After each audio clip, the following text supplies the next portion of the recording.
Iglesia, ¿cómo están? Buenas tardes. Qué rico verlos. Vamos a arrancar con nuestro tema de este fin de semana y llevamos 15 días hablando acerca de la presencia de Dios, del valor que tiene buscar su presencia y anhelar realmente estar conectados con Dios. Y es interesante que cuando preparo la predicación, Dios sigue hablando del mismo tema. Voy a seguir con la línea de las últimas semanas.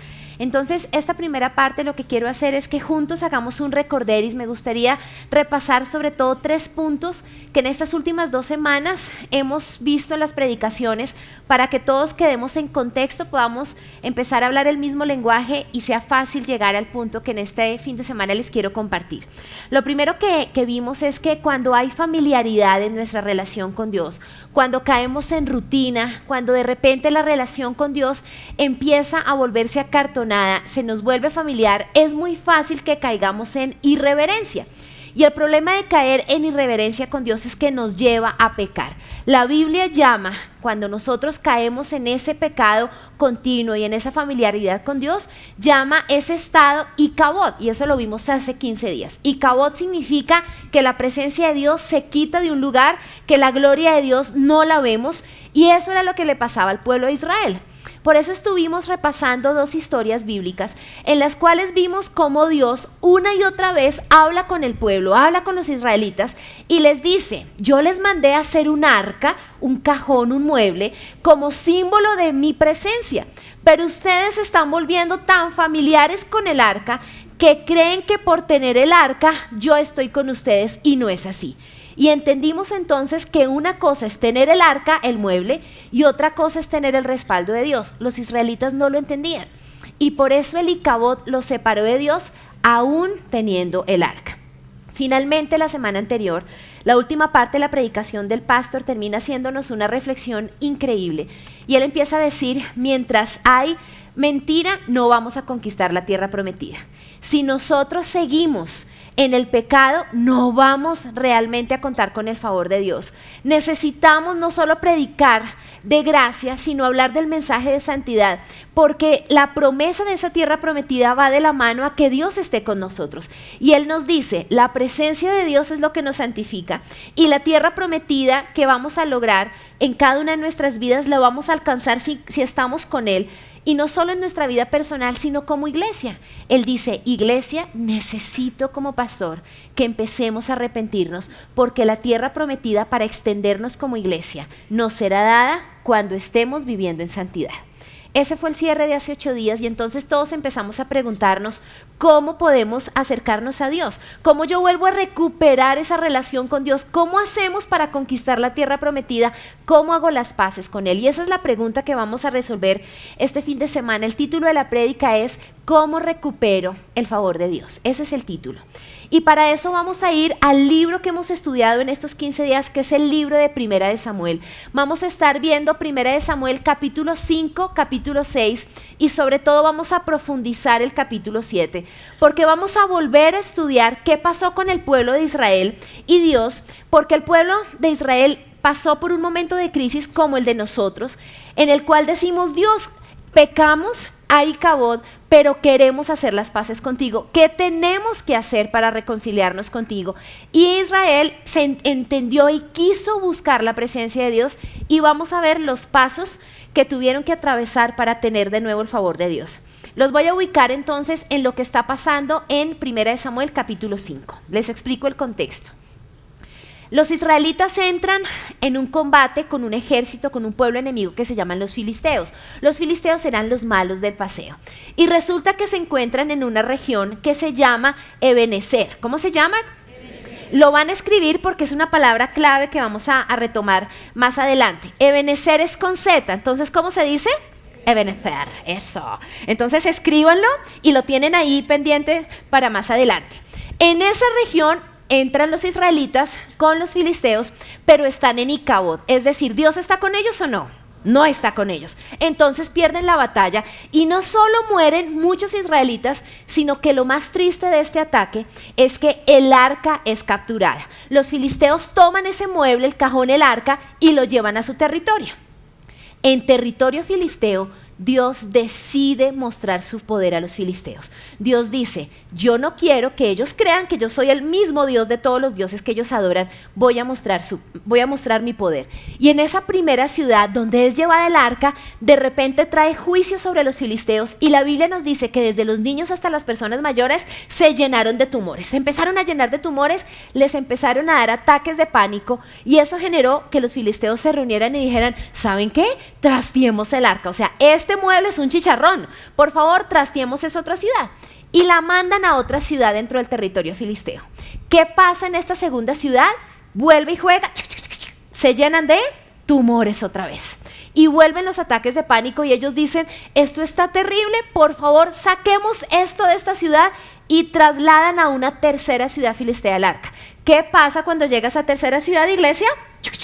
Tumores, vuelve y juega. La tercera es la vencida, pero en este caso no lo lograron. Dios vuelve a castigarlos con tumores, y eso ocurre en Primera de Samuel, capítulo 6. Este capítulo nos cuenta cómo los filisteos dicen, ¿saben qué? Vamos a hacer una zona de despeje y vamos a entregar el arca. No importa, eso no nos afecta, ya ganamos la batalla, ya matamos israelitas, pero no queremos más tener este mueble porque algo ocurre con el Dios de este mueble. Y entonces arrancamos el siguiente capítulo en el momento en el que los filisteos hacen una tregua con los israelitas y entregan el arca. Lo entregan en una ciudad. Y los filisteos se inventan, seguramente por la culpa, por la pena del robo y de la captura del arca, dicen que construyeron unas figuras de oro en formas de rata y de tumores. O sea, por la feria del tumor dijeron, hagamos aquí un monumento, alguna cosa, meten en el arca tumores de oro, ratas de oro, lo meten y se deshacen del arca. En ese momento los sacerdotes israelitas empiezan a hacer sacrificios, sacan los instrumentos, dan la bienvenida al arca, llegó el arca. Después de 7 meses recuperaron el arca, imagínense. Entonces están en plena fiesta, pero de repente a algunos de ellos les da por abrir el arca.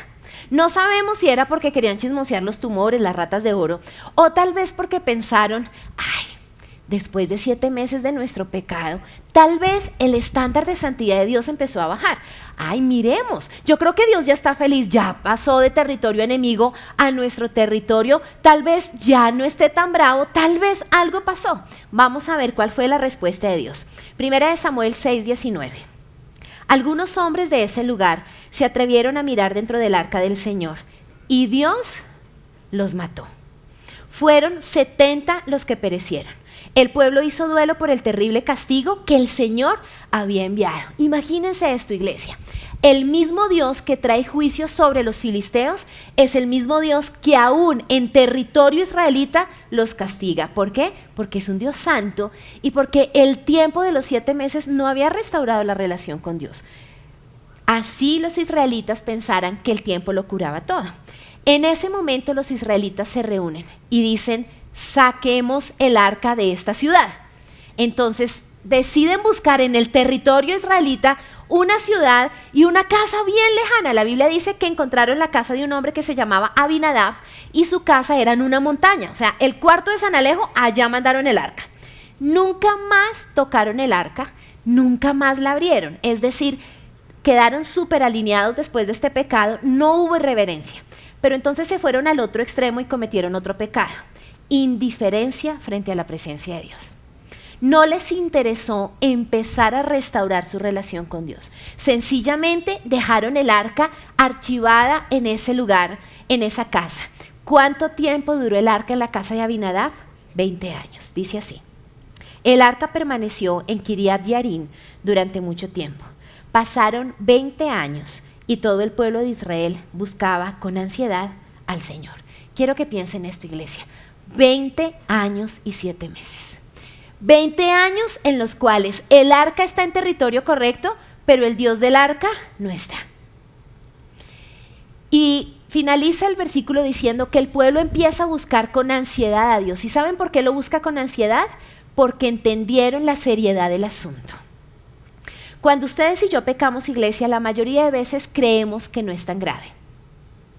Y la primera reacción que todos tenemos al pecar es que construimos un argumento en nuestra mente que de alguna manera justifica nuestro pecado y lo que hacemos es, 1, 2, 3 por mí, salvo patria.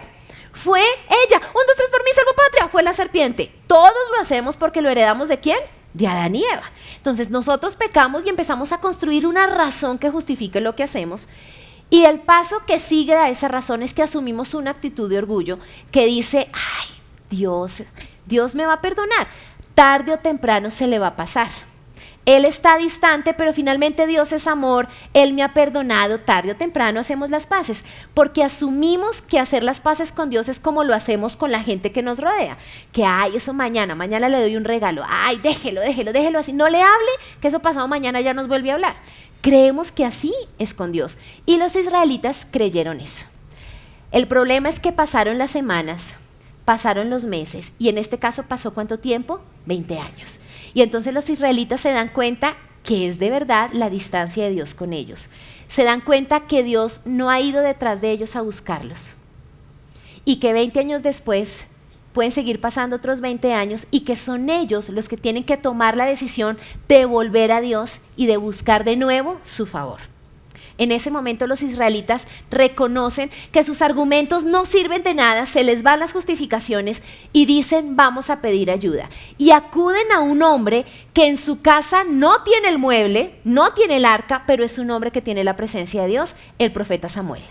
En ese momento van donde Samuel y le dicen, Samuel, usted tiene la presencia de Dios, todos tenemos Icabod, usted no, díganos qué hacer.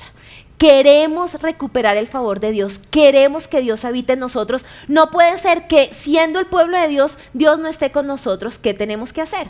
Y vamos a ver 5 cosas, 5 pasos que el profeta Samuel les dijo a los israelitas que hicieran para recuperar el favor de Dios, y eso nos va a permitir aplicarlo a nuestra vida. Lo primero está en 1 Samuel capítulo 7, versículo 3. Dice así. Por eso Samuel le dijo al pueblo, si ustedes desean volverse al Señor de todo corazón, desháganse de los dioses extranjeros y de las imágenes de Astarté, dedíquense totalmente a servir solo al Señor, Él los librará del poder de los filisteos. El primer punto se llama querer volverse de todo corazón al Señor. Y en este punto quiero hacer énfasis en 2 cosas. Lo primero es querer. Lo primero que Samuel dice es, ¿están dispuestos? Y esta es una pregunta tan sencilla, pero tan importante, iglesia. Como iglesia nosotros hemos tenido restauración de hogares cuando llegaron vueltos nada y hoy en día son matrimonios y familias restauradas. Hemos tenido otros que definitivamente no se han logrado restaurar. Hemos tenido jóvenes que los hemos sacado de unos rollos emocionales terribles, adicciones, y tenemos jóvenes que no los hemos podido restaurar. ¿Saben dónde está la raíz de la restauración? Que quisieran. No importa el pecado, el grado de hueco en el cual tú estés, lo que te permite salir es esto que Samuel sabe y le pregunta al pueblo de Israel, y es, ¿tú quieres cambiar? ¿Estás dispuesto? Es lo primero que dice Samuel. Y después dice, si estás dispuesto, lo quieres hacer de corazón, quieres volverte de corazón a Dios. Y esta es una cosa muy importante, porque uno se puede volver a Dios a medias. Y Samuel lo sabía y Dios lo sabe. Por eso Samuel dice, están dispuestos a volverse de todo corazón. Y quiero mostrarles algo. Imagínense que aquí está Dios por un segundo, ¿sí? Cuando ustedes y yo pecamos, lo que hacemos es que le damos la espalda a Dios. Eso es el pecado. Dios está ahí. Y de repente pasa el tiempo y nos sentimos mal y decimos, nuestros labios dicen, queremos volver a Dios. Pero muchas veces la posición con la cual queremos volver a Dios es que hacemos esto. Ay, Señor, perdóname. Ay, pequé.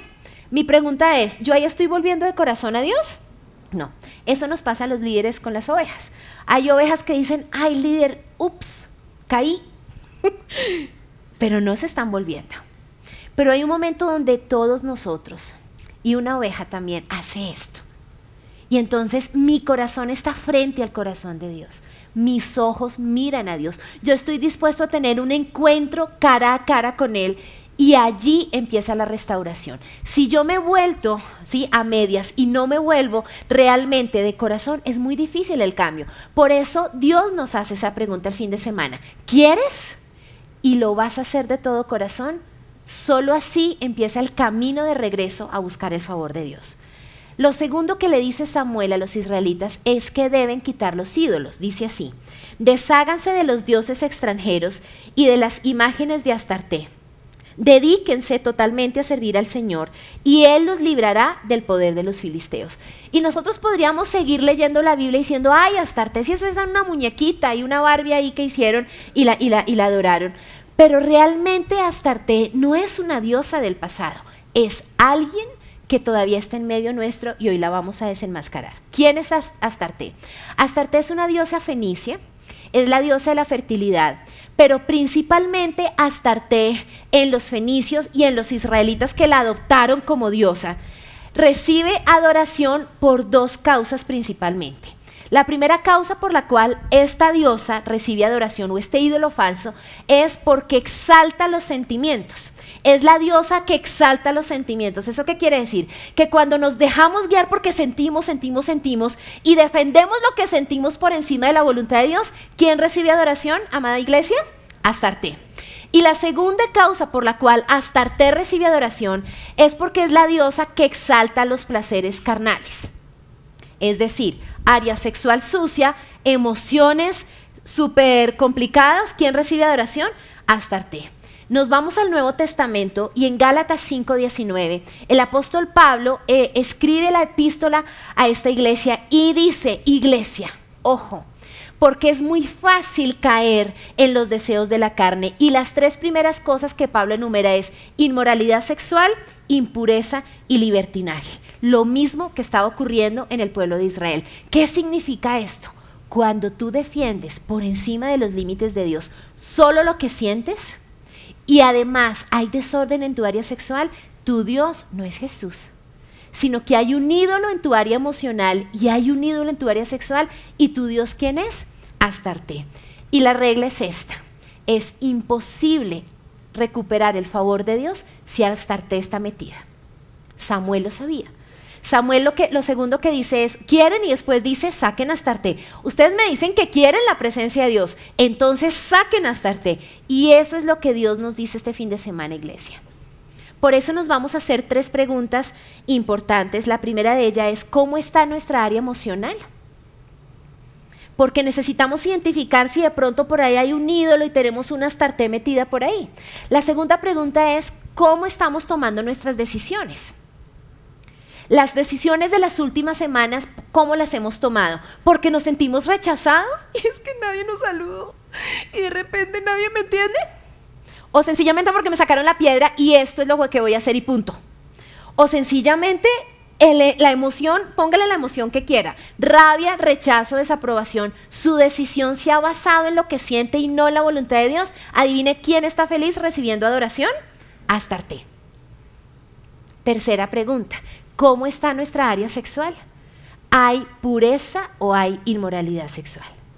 Porque ahí hay un ídolo y recibe Astarte adoración. Así busquemos a Dios, necesitamos sacar ese ídolo porque la presencia de Dios no se va a manifestar. Y mientras cada uno de nosotros empezamos a pensar y a resolver estas tres preguntas, quiero profundizar en esta área de Astarte y voy a hacer un paréntesis para los jóvenes con el patrocinio de los 239 líderes de teens universitarios y profesionales que conformamos la red de jóvenes. Quiero hablarles a ustedes, jóvenes de mi alma. Ustedes saben que los amo, soy feliz de estar en una iglesia en la cual los formamos. Yo creo que vamos a conquistar el mundo porque ustedes son los mejores, pero les voy a explicar en plastilina quién es Astarte. ¿Listo? ¿Dónde están mis ovejas? ¿Dónde están los jóvenes? ¿Están ahí? Ay, sí, gracias, vinieron a culto. Listo. Entonces, este paréntesis, queridos jóvenes, versión Astarte para jóvenes, les dice lo siguiente: todo pecado sexual, todo acercamiento sexual o práctica sexual antes del matrimonio es pecado. Y ese pecado la Biblia lo llama fornicación. ¿Cómo se llama ese pecado, jóvenes? Muy bien. Cuando tú te acercas sexualmente a tu novio o tienes sexo con tu novio y no te has casado, tú no estás haciendo el amor. ¿Tú qué estás haciendo? Fornicando. Sin pena, sin pena. ¿Qué pecado es? Fornicando. Me encanta esa palabra, no puede ser más horrible, ¿no? Dios no se inventó una palabra más complicada para nombrar este pecado. Ahora, pareciera que a veces es difícil entender si esto es fornicación, si esto no. Entonces les voy a explicar, queridas ovejas, con todo mi corazón, como mamá espiritual de ustedes les voy a hablar en plastilina. Entonces, el sexo con ropa o blue jeanear es fornicación. ¿Es claro, ovejas? ¿Dónde están mis ovejas? ¿Dónde están? Listo. Siguiente. Crearse en la mente películas sexuales con tu novio o con esa traga platónica que no conoces, pero empiezas a construir un video sexual en tu mente, así no le hayas puesto un pelo encima, eso se llama fornicación. Toda caricia sexual con tu novio, así no llegues a una relación sexual completa, es fornicación. Mandar fotos y videos donde muestras partes de tu cuerpo y chateas con contenido sexual, eso se llama fornicación. ¿Es claro que es fornicación, ovejas? ¿Dónde están? Uy, no, ya casi dicen, ¡ay, aquí estoy! Listo, sigamos. ¿Qué más es fornicación? Por favor, explícanos, frescos. Para eso estamos, ovejas, para eso estoy yo aquí. Entonces, ¿qué más es fornicación? Estar solos en una habitación con el novio, el amigovio, el amigo o el primo, que sabemos que no es ni amigo ni primo, pero tú sigues diciendo que es amigo y primo y todos sabemos que no, y están debajo de una cobija, viendo un partido, una película o cuidando la peritonitis del otro, mientras se rumbean y se acarician a escondidas del papá y del líder. Eso se llama ¿cómo? Fornicación. ¿Es claro lo que es fornicación? Ay, gracias. Listo. Ahora, les doy tips, queridos jóvenes. Uno no cae en fornicación porque sí, es decir, la fornicación no es un acto del azar. La fornicación no es un estornudo que uno no controla. ¡Ay, forniqué! No. ¿Listo? O sea, eso no ocurre. Entonces, les voy a explicar. Toda caída en el área sexual, y esto es para solteros y casados, toda caída en el área sexual, llámese fornicación, adulterio, masturbación o pornografía, se debe a que no ponemos a tiempo los límites. Y hay dos límites que todos tenemos que poner para buscar la integridad sexual. El primer límite es qué cosas no puedo hacer con mi cuerpo. Y el segundo límite es qué cosas no permito que otros hagan con mi cuerpo. Repito, primer límite, qué cosas no hago yo con mi cuerpo. Segundo límite, qué cosas no permito que otros hagan con mi cuerpo. Hace como 4 meses tuvimos una consejería con mi colíder y apareció un joven. Entonces dice, oiga, líderes, es que estoy teniendo problemas con mi novia, es que empieza el beso y la mano se empieza a bajar. Mejor dicho, fornication is here, ahí nos rodea la fornicación. Entonces, ¿qué hacemos? Entonces, obviamente íbamos a entrar a hablar. Y sí, un momento, pero antes de que me regañen, yo sí quiero decirles algo. Hay un dicho que es muy cierto y es que eso es lo que nos está pasando a mi novia y a mí. El dicho dice, el hombre propone y la mujer dispone. Y ella no me ha dicho que no. En ese momento, mi sangre femenina empezó a arder. La yugular se iba a explotar y miré a Andrés y le dije, o tú le cascas o lo mato. Pero Andrés, súper sabio, le cascó primero, le habló. Y quiero hablar de esta historia y de este dicho porque es lo más machista que existe. Hombres, si aparece Gatúbela y se los trepa a ustedes, ustedes también tienen que disponer, ¿o no? Pero el tema de no, es que ella no me dice que no, es que en un noviazgo se cuidan los dos. Los dos son responsables de decirse no. Y yo entiendo la piel, yo entiendo la química, queridas ovejas jóvenes, yo tengo novio también, yo los entiendo. Pero cuando yo estoy con mi novio y cuando ustedes están con su novia, yo tengo los dos límites. Yo tengo claro que por amor a él lo voy a proteger porque no quiero que él peque. Porque ¿saben qué dice Corintios? El amor no busca lo suyo, busca lo del otro. Entonces, hay algo que yo sé que mi cuerpo no va a hacer, no va a tocar, no va a decir, no va a hacer. ¿Por qué? Porque hay una foto final y es mi matrimonio. Si ustedes tienen la foto final, ustedes dicen, yo te amo, yo no te voy a hacer pecar. Pero por otro lado tengo que tener el segundo límite. Y es que yo tengo claro que si él llegara a bajar su mano 2 centímetros, adivinen qué se gana.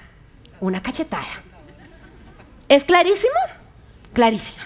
Los dos se cuidan si se aman, porque yo no voy a permitir que tú peques por mi culpa, pero también tengo claro en qué momento te digo no.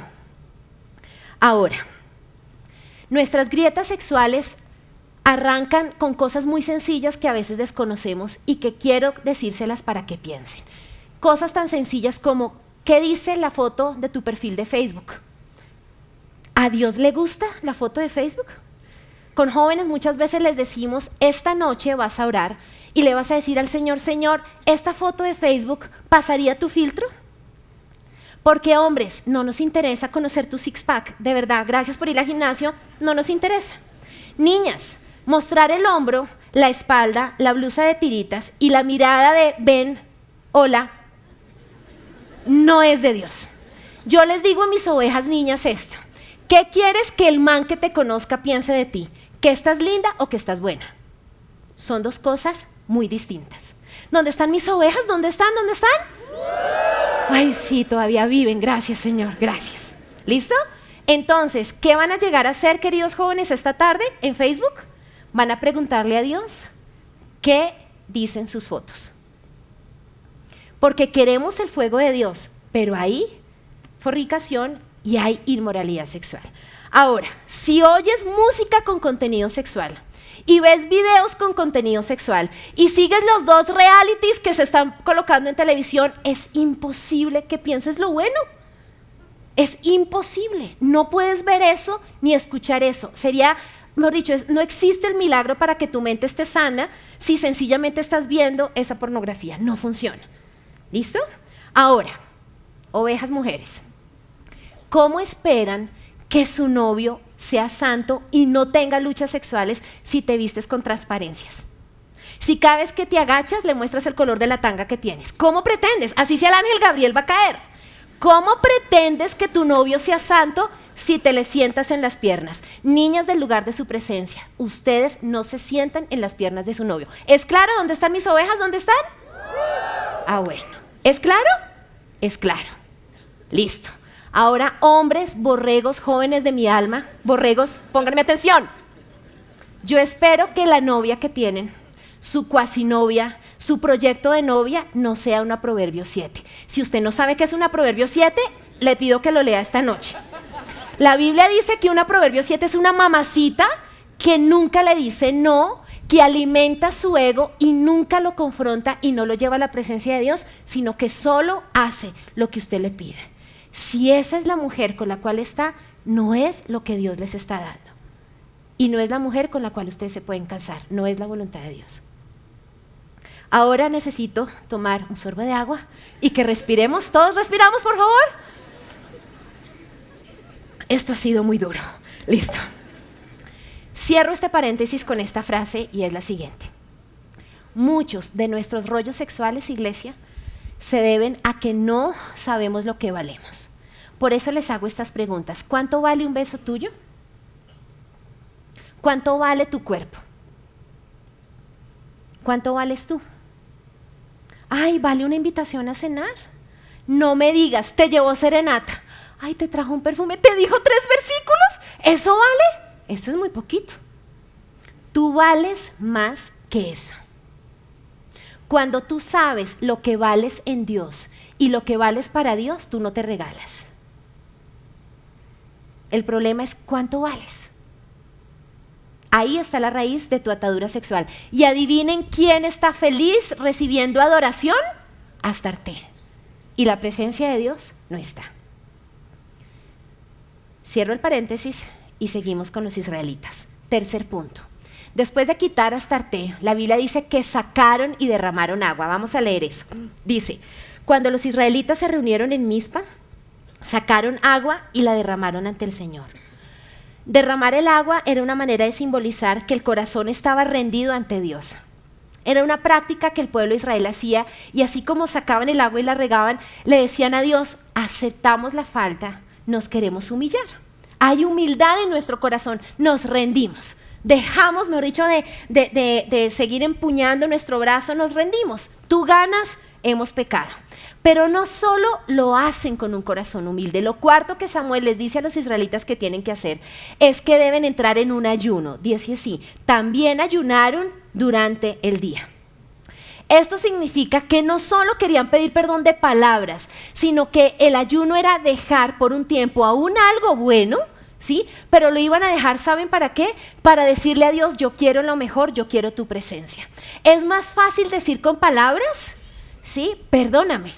Pero lo que tú haces al otro día, cuando tú recibes un tastazo, un llamado de atención, deja ver si quieres cambiar o no.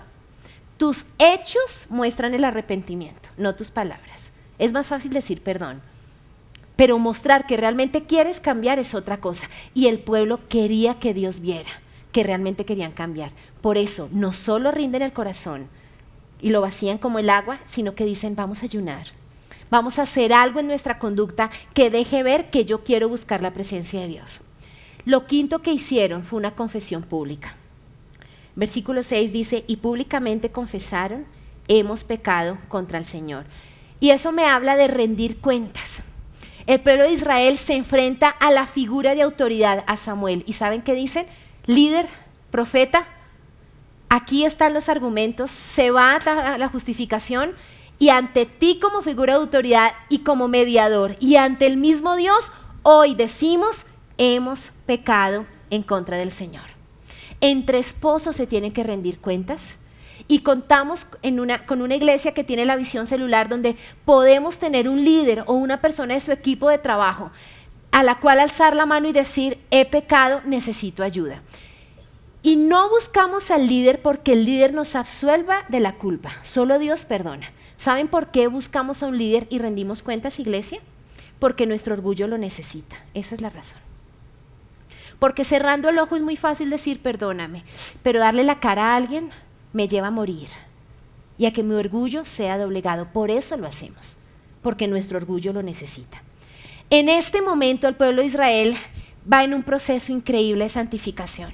Se ha humillado, rinde cuentas, vuelve a estar bajo la autoridad, se humilla, entiende que falló, pero en ese momento ocurre algo que ellos no están esperando. Versículos 7 y 8. Cuando los filisteos se enteraron de que los israelitas se habían reunido en Mizpa, los jefes filisteos marcharon contra Israel. ¿Hace cuántos años los filisteos no los atacan? Hace 20. 20 años sin enemigos. Y de repente, cuando ellos se arrepienten, buscan a Dios, quieren recuperar su presencia, adivine quién se levanta para oponerse, el diablo. Cuando usted y yo estamos en pecado, los demonios no trabajan, ¿sí saben? Ellos nos miran y dicen, está en la inmunda, no, ya, listos. Pero cuando decimos, yo quiero cambiar, yo vuelvo mi corazón 100% a Dios, voy a hacer las cosas a la manera de Dios y no a mi manera, en ese momento empieza la oposición. Eso genera miedo en los israelitas. Al darse cuenta de esto, los israelitas tuvieron miedo de los filisteos y le dijeron a Samuel, no dejes de clamar al Señor por nosotros para que nos salve del poder de los filisteos. Vemos un pueblo temeroso porque el recuerdo de su última batalla es, murieron nuestros amigos y el arca fue capturada. No era fácil saber que el enemigo regresaba. En ese momento, Samuel tomó entonces un cordero pequeño y lo ofreció en holocausto al Señor. Luego clamó al Señor en favor de Israel y el Señor después de 20 años, ¿qué hace, iglesia? Le responde. Los 20 años y 7 meses de silencio de Dios se rompen, ¿saben cuándo? Cuando se santificaron. La ley espiritual es esta. El pueblo de Israel se santifica, clama a Dios y Dios responde. ¿Usted está luchando con que Dios no le responda en algo? Santifíquese, porque es la ley espiritual. Nos santificamos, clamamos y después de 20 años de silencio, ¿qué pasa? Dios inmediatamente responde. Aquel día el Señor lanzó grandes truenos contra los filisteos. Esto creó confusión entre ellos y cayeron derrotados ante los israelitas. Entonces los israelitas persiguieron a los filisteos. ¿Saben qué pasa? No solo Dios mata y se encarga a los filisteos, sino que les da una nueva identidad a los israelitas. Los israelitas eran temerosos. Samuel, llegaron los filisteos, volvieron los enemigos, por favor, ¿qué hacemos? Y de repente se someten a la autoridad, se santifican, buscan la presencia de Dios y Dios se encarga de los enemigos. ¿Ellos tienen que hacer algo? Nada. ¿Quién manda el trueno? Dios. ¿Quién los saca corriendo? Dios. Pero lo impresionante es que salen corriendo los filisteos y estos cobardes temerosos los persiguen y los matan. Es decir, se vuelven guerreros valientes y conquistadores. ¿Qué nos vuelve conquistadores? Que estemos santos. Es allí cuando logramos vencer a los enemigos. Ustedes siguen leyendo el capítulo y en el versículo 14 empieza a decir que durante esos años nunca más los filisteos invadieron el territorio de los israelitas. Dice que tuvieron muchos años de paz y que al contrario los filisteos estuvieron subyugados por los israelitas. ¿Saben por qué? Porque el favor de Dios había regresado a ellos. Pero tuvieron que estar santos. La tierra prometida está lista, pero sin santidad no la vamos a conquistar. Necesitamos estar santos. La historia termina así, versículo 12. Después Samuel tomó una piedra, la colocó entre Mizpa y Sen y la llamó Ebenezer. ¿Se acuerdan de Ebenezer? ¿Qué significa Ebenezer? El Señor no ha dejado de ayudarnos. Quiero que piensen esto. La primera batalla con los filisteos, donde pierden, mueren y el arca es capturada, ¿ocurre dónde? Ebenezer. Un lugar de vergüenza, un lugar donde se fue el arca. Por eso Samuel, 20 años después, cuando de repente están santos bajo autoridad, se han humillado y realmente quieren la presencia de Dios, toma una piedra y quiere dejar un recordatorio, una piedra conmemorativa. Y dice, este va a ser Ebenezer. El Señor no ha dejado de ayudarnos. No vamos a declararle el Ebenezer de hace 20 años, no. Esta piedra dice, aquí nos ayudó Dios y realmente es lo que queremos que quede como insignia delante del mundo físico, espiritual, que vamos a recordar que hasta aquí nos ha ayudado el Señor porque decidimos santificarnos, nos humillamos, volvimos a arrepentirnos y buscamos el favor de Dios. La pregunta es, ¿cómo quiere ser usted recordado? ¿Como alguien que tuvo el arca alguna vez y la dejó ir? ¿El primer Ebenezer? ¿O usted quisiera ser recordado como alguien que cayó, que pecó, pero que decidió buscar la ayuda de Dios y tener el segundo Ebenezer? Como alguien que dijo, acepto mi falta, quiero empezar a arrepentirme, voy a santificarme, lo que quiero es la presencia de Dios en mi vida. ¿Como quién quiere ser recordado? Podemos acostumbrarnos al arca, nos llamamos el lugar de su presencia. Pero ser el lugar de su presencia, iglesia, y conquistar la tierra, implica que nos santifiquemos, que quitemos Astarte, que nos sometamos bajo autoridad y que busquemos el favor de Dios. Que de verdad el Señor nos ayude a ser el lugar de su presencia. Y Señor, yo hoy te quiero pedir perdón por toda familiaridad contigo y con tu gloria y todo lo que te rodea a ti, que es tu hermosa presencia. Yo reconozco, Señor, que la costumbre, la rutina me ha llevado a ser irreverente y me ha llevado a tener ídolos en mi vida. Yo hoy confieso mi pecado, confieso que las emociones rigen mi vida. Confieso, Señor, que en estos últimos días y semanas he tomado decisiones sencillamente porque me dolió, porque tengo ira, porque no me parece justo, porque me cayó gordo tal persona, tal situación, y sencillamente Astarte ha reinado. Yo te pido perdón, Señor. Yo te pido perdón por llamar en mi área sexual a lo malo bueno y a lo bueno malo. Yo te pido perdón. Yo te pido perdón porque no te invito a que reines en esta área y hay inmoralidad sexual. Yo te pido perdón, Señor. Hoy te pedimos perdón, Señor, porque hemos negado el Dios santo que eres tú y peleamos buscando la respuesta de Dios. Te buscamos a ti y te peleamos diciendo, queremos que nos hables, queremos que nos hables, queremos que nos hables, porque no nos das la tierra prometida, es el colmo que no nos la des. Pero se nos ha olvidado que antes de la tierra tú nos santificas.